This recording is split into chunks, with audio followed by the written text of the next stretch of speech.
Good morning to all of you. कैसे हो आप सभी। तो आज हम स्टार्ट कर रहे हैं यहाँ पे पार्टनरशिप फर्म एक्ट 1932। तो पहली बार एक एक्ट पढ़ने जा रहे हैं। तो ये आपका जो पार्टनरशिप फर्म एक्ट है ये आपका 30 मार्क्स को कवर करेगा। ये एग्जाम में कितने मार्क्स का आएगा आपका 30 मार्क्स का। तो चलो स्टार्ट करते हैं, फिर देखते हैं हमें क्या क्या पढ़ना है इसमें। राइट, तो स्टार्ट करते हैं फिर।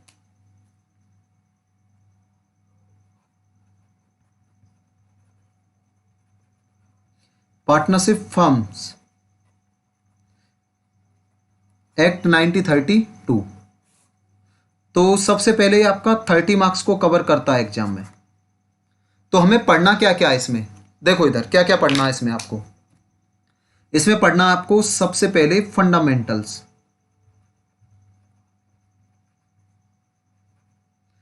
सेकंड नंबर पे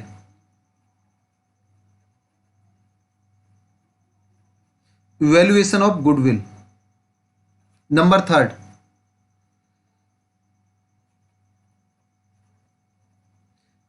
change in PSR. PSR means profit sharing ratio.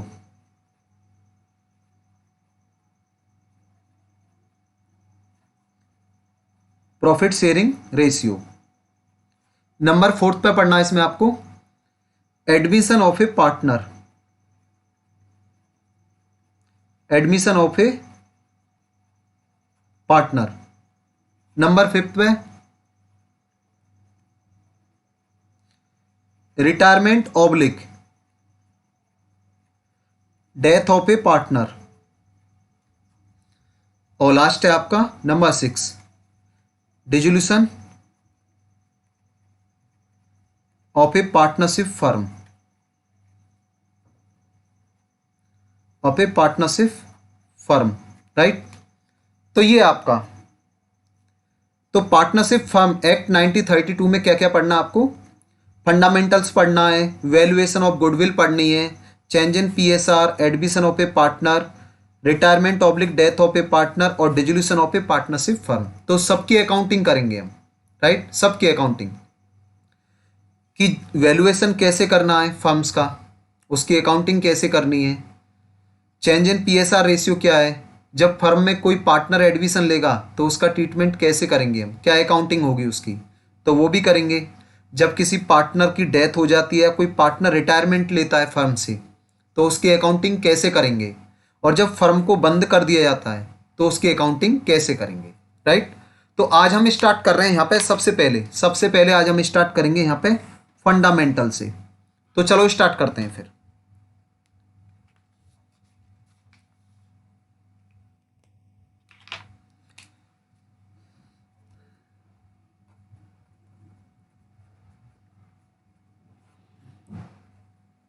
Accounting for partnership firms.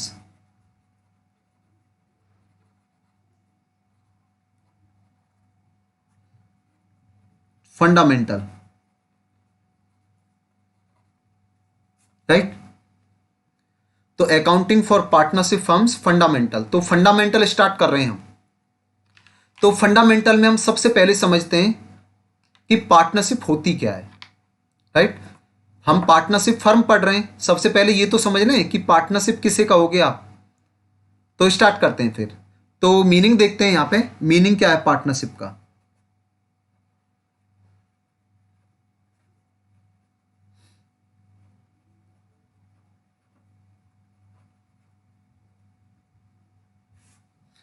तो मीनिंग ऑफ पार्टनरशिप, तो साथ के साथ नोट करना आप मेरे साथ। तो बाकी से समझते हैं, फिर एक बार नोट कर लेते हैं पहले। देखो इधर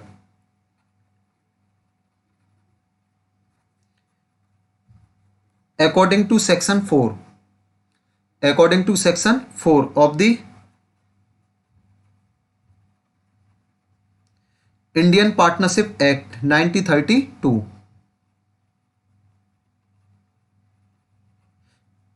Indian partnership act 1932। The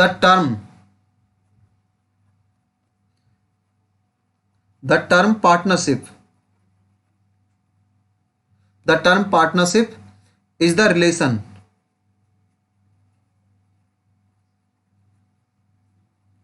is the relation between two or more persons who have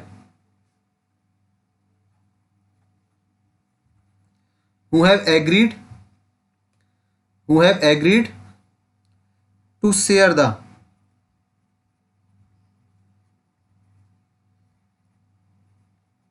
profits of a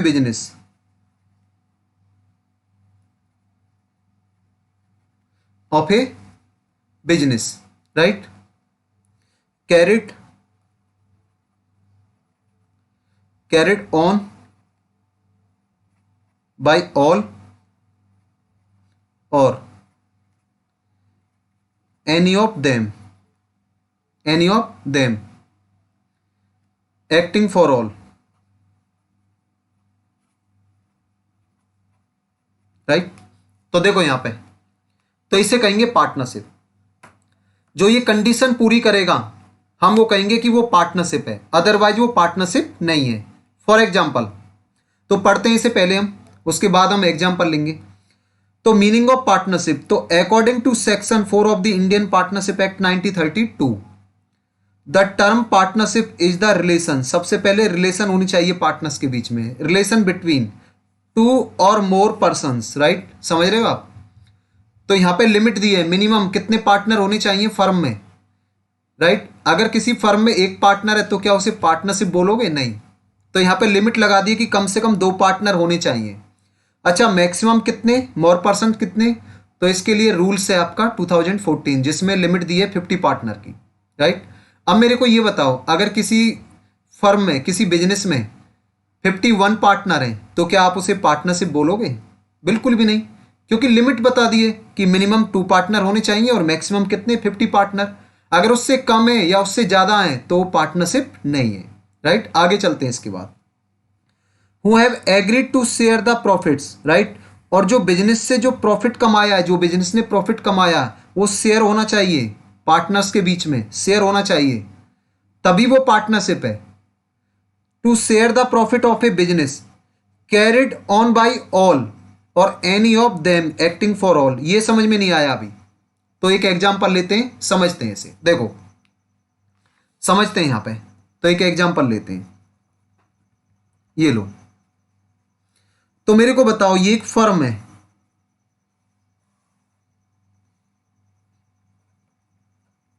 ये एक फर्म है जिसमें mister A, mister B, mister C और मिस्टर डी 4 पार्टनर हैं। तो चारों ने कैपिटल लगाई है।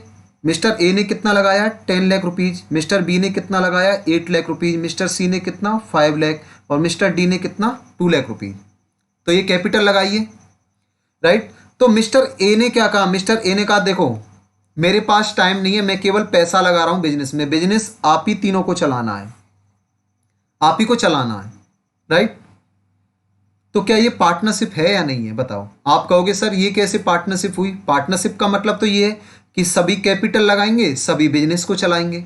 अब मिस्टर ए तो घर पे बैठा हुआ है, बिजनेस कौन चला रहे हैं, मिस्टर बी, मिस्टर सी, मिस्टर डी, और ये तीनों कमा के मिस्टर ए को देंगे, ये थोड़े ना पार्टनरशिप होगी।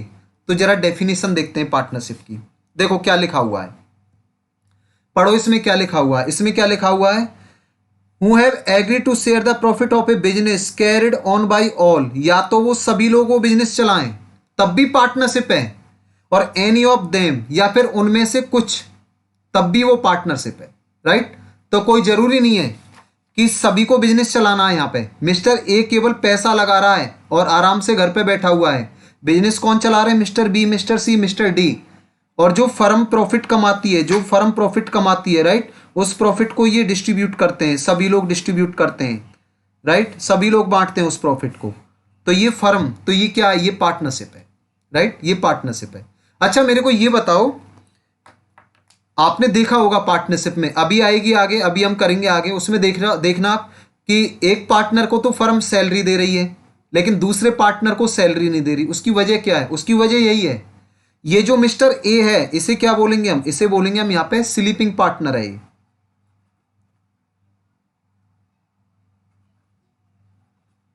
स्लीपिंग बोल सकते हो या डोरमेंट पार्टनर बोल सकते हो, राइट। जो केवल पैसा लगाता है, बस जो केवल पैसा लगाता है। और बाकी ये तीनों जो पार्टनर हैं इनको क्या बोलेंगे हम, एक्टिव पार्टनर। इनको क्या बोलेंगे हम, एक्टिव पार्टनर। और एक्टिव पार्टनर ही सैलरी लेता है। और देखो सैलरी लेंगे, ये तो कहेंगे मिस्टर सी, मिस्टर डी, मिस्टर बी कहेंगे कि आप तो घर पे हो, काम हम कर रहे हैं, तो ऐसा है हम ना इसके बदले सैलरी भी लेंगे, राइट। तो जो एक्टिव पार्टनर होता है उसे सैलरी भी मिलती है। तो क्या ये पार्टनरशिप है या नहीं, ये बताओ, सबका जवाब आना चाहिए। तो देखो सबका जवाब आ रहा है स्क्रीन पे, सब कह रहे हैं कि सर पार्टनरशिप है, पार्टनरशिप है, वेरी गुड, राइट। आगे चलते हैं। तो ये एग्जाम्पल नंबर 1 था आपका, तो ये समझ गए आप अच्छे से। तो ये तो आपने समझ लिया कि who have agree to share the profit of a business, ये carried on by all or any of them, right. कोई जरूरी नहीं है कि सभी पार्टनर बिजनेस को चलाएंगे, अगर उनमें से हो सकता है कोई एक पार्टनर चला रहा है सबकी तरफ से, तो वो भी पार्टनरशिप ही मानी जाएगी। आगे चलते हैं, इसके बाद एक और एग्जांपल लेते हैं, समझते हैं जरा।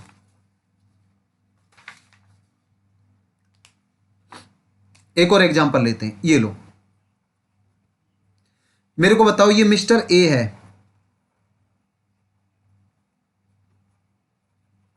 ये मिस्टर ए है,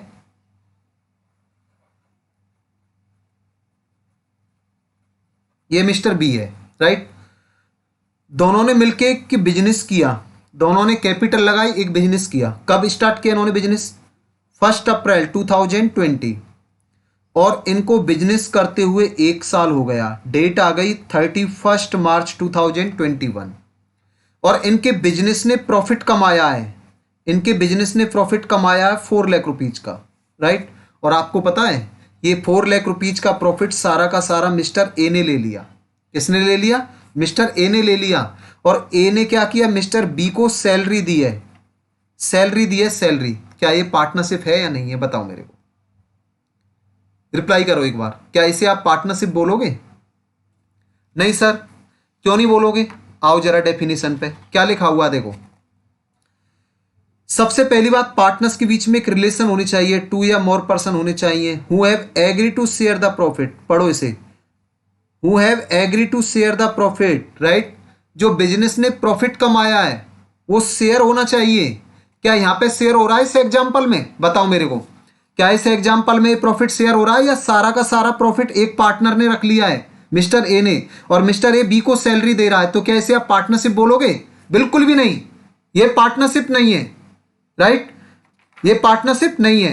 अच्छा मेरे को बताओ, अगर ये प्रॉफिट को शेयर करते हैं, अगर ये प्रॉफिट को शेयर करते हैं, मिस्टर ए और मिस्टर बी शेयर करते हैं, जो भी इनकी पीएसआर रेशियो मैंने कहा मान लेते हैं 1:1 है, बराबर बराबर है, मान लेते हैं यहाँ पे 2 लाख रुपीज मिस्टर ए को मिला, 2 लाख रुपीज मिस्टर बी को मिला, बांट लिया इन्होंने प्रॉफिट को। क्या अब इसे पार्टनरशिप बोलोगे आप, बिल्कुल बोलेंगे, अब ये पार्टनरशिप है, राइट।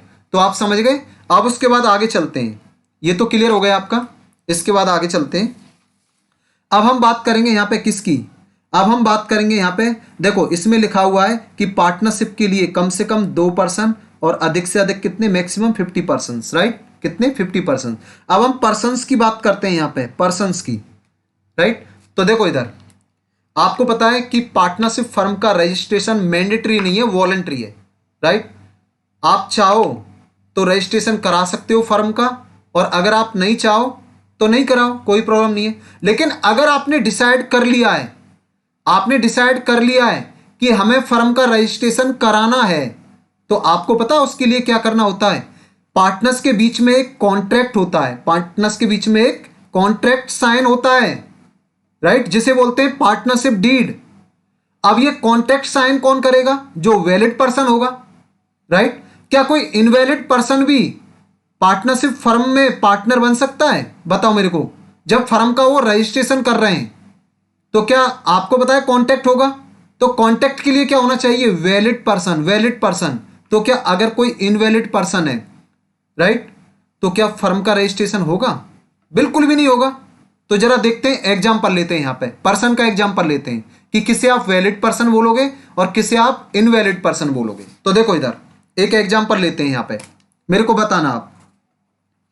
ये हमने एग्जांपल लिया, ये मिस्टर एक्स है, नहीं सॉरी मिस्टर ए,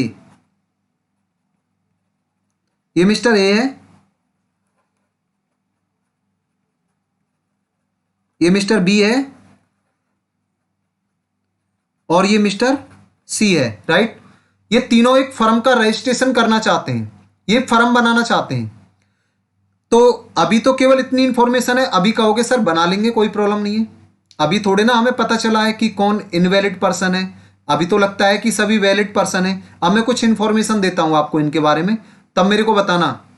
आपको पता है कि फर्म के लिए तो कांटेक्ट होगा, अब देखते हैं कि कांटेक्ट कर पाएंगे या नहीं कर पाएंगे तीनों। देखो इधर मैंने यहां पे इनकी एज के बारे में बताया, मैंने कहा जो मिस्टर ए है इसकी एज है 40 ईयर्स, मिस्टर बी है 35 ईयर्स, और मिस्टर सी है यहां पे 15 ईयर्स। बताओ मेरे को, क्या ये कांटेक्ट कर पाएंगे? क्या ये कांटेक्ट कर पाएंगे तीनों? बताओ मेरे को। नहीं कर पाएंगे, कांटेक्ट नहीं कर पाएंगे। और जब कांटेक्ट नहीं कर पाएंगे तो क्या फर्म का रजिस्ट्रेशन होगा? बिल्कुल भी नहीं होगा। अच्छा सर कांटेक्ट क्यों नहीं कर पाएंगे? क्योंकि देखो मिस्टर सी कांटेक्ट नहीं कर सकता। क्यों नहीं कर सकता? क्योंकि ये माइनर है, क्योंकि ये माइनर है, राइट। क्योंकि इसकी एज कितनी है? 15 ईयर्स। सर कहां लिखा हुआ है कि माइनर कांटेक्ट नहीं कर सकता? ये हुई ना बात। तो ये बताते हैं हम यहां पे, राइट। तो सबसे पहले एक पार्टनरशिप के लिए, एक फर्म के रजिस्ट्रेशन के लिए पार्टनर्स के बीच में एक कॉन्ट्रैक्ट होना चाहिए, एक कॉन्ट्रैक्ट होता है, राइट। वो कंपलसरी है। और कॉन्ट्रैक्ट कौन करेगा? जो वैलिड पर्सन है। अब आपका क्वेश्चन कि सर वैलिड पर्सन कौन है, तो इसके लिए आपको क्या करना पड़ेगा? इसके लिए आपको Indian contract act, Indian contract act 1872 study करना पड़ेगा। इसके लिए आपको इंडियन कॉन्ट्रैक्ट एक्ट 1872 स्टडी करना पड़ेगा। सर ये क्या बात हुई? अब हमें एक्ट भी पढ़ना पड़ेगा तब पता चलेगा? बिल्कुल, तब पता चलेगा। तो इस एक्ट में आपको पता चलेगा, कॉन्ट्रैक्ट एक्ट में, कि किसे हम वैलिड पर्सन बोलेंगे। तो इसका सर कोई वे आउट है? हाँ बिल्कुल है वे आउट। अगर हमें यह पता चल जाए कि इनवैलिड पर्सन कौन है तो फिर ये एक्ट पढ़ने की आवश्यकता ही नहीं है, राइट। तो अगर हम इंडियन कॉन्ट्रैक्ट एक्ट 1872 का अगर हम सेक्शन नंबर 11 पढ़ते हैं, 11 पढ़ते हैं, तो उसमें क्या दिया हुआ देखो इधर। तो 11 सेक्शन 11 क्या कहता है? कि ये इनवैलिड पर्सन है, ये कॉन्टैक्ट नहीं कर सकते। वो कौन कौन है देखो इधर। एक माइनर, राइट, माइनर। दूसरा कौन है यहां पे? Persons, persons of unsound mind, unsound mind. और थर्ड कौन सा आपका? Persons disqualified by any law, right. तो ये 3 पर्सन ऐसे हैं यहां पे जो कांटेक्ट नहीं कर सकते। तो मेरे को बताओ अब, तो इसमें देखो यहां पे सबसे पहले माइनर लिखा हुआ है, नहीं लिखा हुआ? अब बताओ मेरे को, क्या ये फर्म का रजिस्ट्रेशन होगा? जो हमने एग्जांपल लिया था, mister A, mister B, mister C, एक फर्म का रजिस्ट्रेशन करना चाहते हैं। नहीं होगा फर्म का रजिस्ट्रेशन। क्यों नहीं होगा? क्योंकि इनके बीच में एक कॉन्टैक्ट होगा ही नहीं। कॉन्टैक्ट के लिए तो वैलिड पर्सन चाहिए ना, और मिस्टर सी यहां पे इनवैलिड पर्सन है, राइट। मिस्टर सी यहां पे इनवैलिड पर्सन है, वैलिड पर्सन नहीं है, तो इसलिए। तो आगे चलते हैं, यहां पे और भी एग्जांपल लेते हैं। तो अगर सर कोई अनसाउंड माइंड पर्सन है, कोई अनसाउंड माइंड पर्सन है, राइट, हम उसके साथ एक फर्म का रजिस्ट्रेशन करना चाहते हैं, तो क्या फर्म का रजिस्ट्रेशन होगा? बिल्कुल भी नहीं होगा।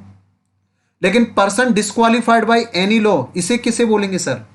इसमें आपके एनिमी आ जाएंगे, इसमें आपके इंसॉल्वेंट पर्सन आ जाएगा, राइट। कौन आ जाएगा इसमें? इंसॉल्वेंट पर्सन भी आ जाएगा, इसमें आपके एनिमी भी आ जाएंगे। जैसे एक एग्जांपल लेते हैं इसे समझने के लिए, इसे समझने के लिए एक एग्जांपल लेते हैं। देखो इधर, इधर देखो, सभी एक एग्जांपल लेते हैं यहां पे। ये लो, ये 3 पर्सन है, mister A, mister B, mister C, right. ये दोनों पर्सन ये इंडियंस हैं, और mister see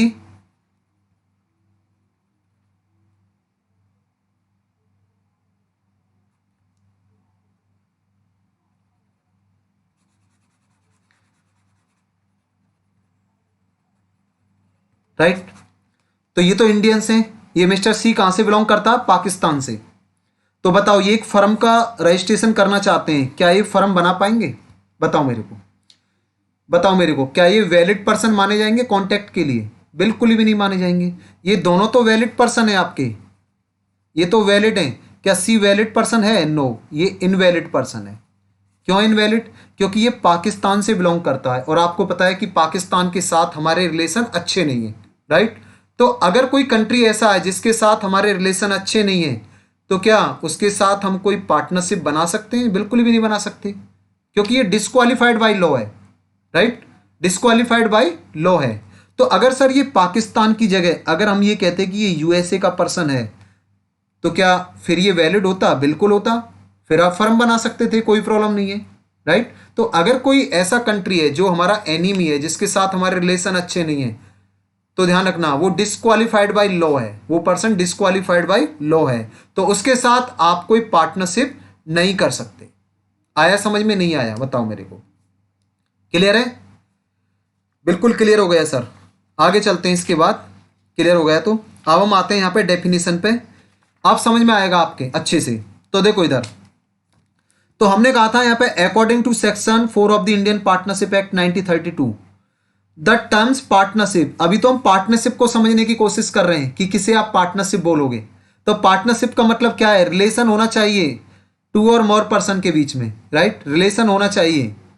who have agree to share the profit, और जो बिजनेस ने प्रॉफिट कमाया उसे वो शेयर करें, उसे वो शेयर करें, तब वो पार्टनरशिप है। और अगर बिजनेस के प्रॉफिट को शेयर नहीं किया तो वो पार्टनरशिप नहीं है।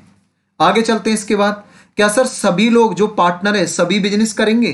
क्या सबको फर्म में आना जरूरी है? राइट, नहीं, कोई जरूरी नहीं है।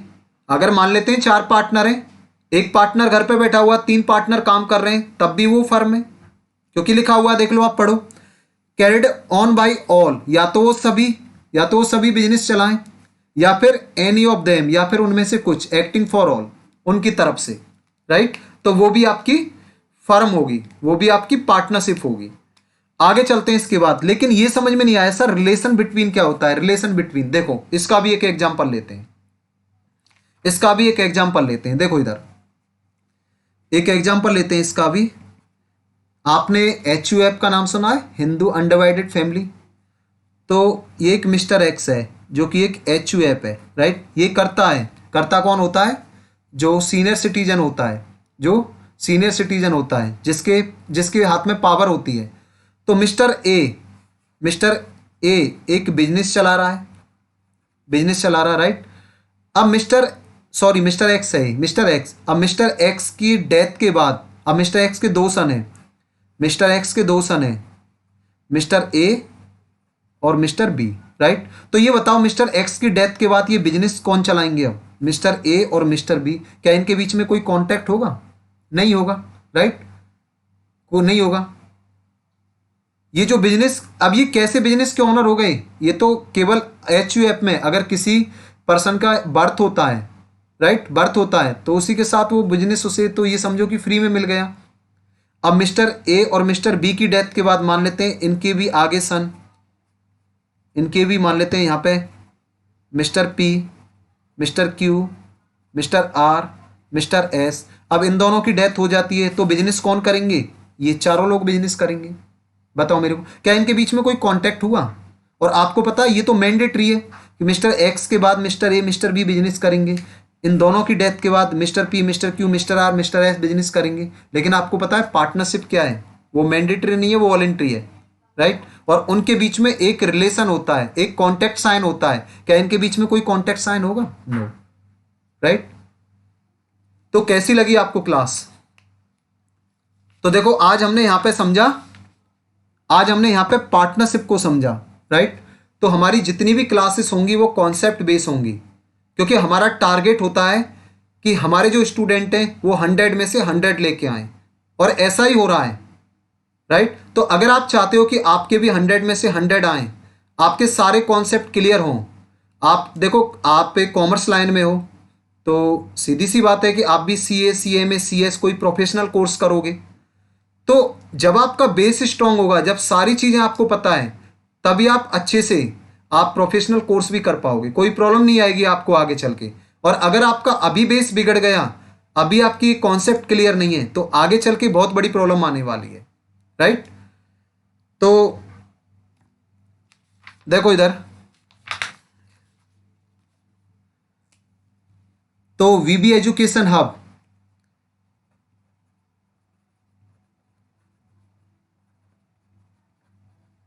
तो वीबी एजुकेशन हब पे इसी तरीके की क्लासेस होती हैं, सारी की सारी क्लासेस कॉन्सेप्ट बेस होती हैं, राइट। तो आप सबका टारगेट है तो आप ज्वाइन करें वीबी एजुकेशन हब। तो लाइक करें शेयर को, सब्सक्राइब करें और शेयर करें और कमेंट भी करें, राइट, कि आपको कैसी क्लासेस लगी, आपके जो भी डाउट हैं वो सब आप कमेंट करें और बैच ज्वाइन करें, डेमो क्लास लें, राइट। अभी और भी क्लासेस लें, आप एक दो क्लास और देखें कि कैसी क्लासेस मिलती हैं आपको वीबी एजुकेशन हब पे। तो अगर आपका टारगेट है 100 में से 100 लाने का, अच्छे मार्क्स लाने का, तो आपको वीबी एजुकेशन हब से बेस्ट क्लासेस नहीं मिलने वाली, राइट। तो बस इसी के साथ आज की क्लास हम फिनिश करते हैं, बाकी फिर हम नेक्स्ट लेक्चर में मिलते हैं नेक्स्ट वीडियो के साथ। ओके, आज के लिए बस इतना ही। Okay, bye bye.